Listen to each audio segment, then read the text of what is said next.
Lahore investigation police की कार्रवाई। Anti vehicle lifting staff civil lines division ने मोटरसाइकिल चोर गैंग के 2 मुल्जमान गिरफ्तार कर लिए।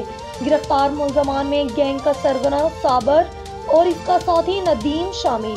साबिका रिकॉर्ड याफ्ता गिरफ्तार मुल्जमान से चोरी शुदा 9 मोटरसाइकिल और मास्टर केस बरामद कर ली गई। मुल्जमान का शहर के मुख्तलिफ इलाकों में मोटरसाइकिल चोरी की मुतअद्दिद मजीद वारदातों का इत्तराफ। DSP civil lines Muzammil Hussain की सरबराही में पुलिस टीम ने मुल्जमान को गिरफ्तार किया। SP एजाज रशीद का पेशावर मोटरसाइकिल चोर गैंग की गिरफ्तारी पर पुलिस टीम को शाबाश।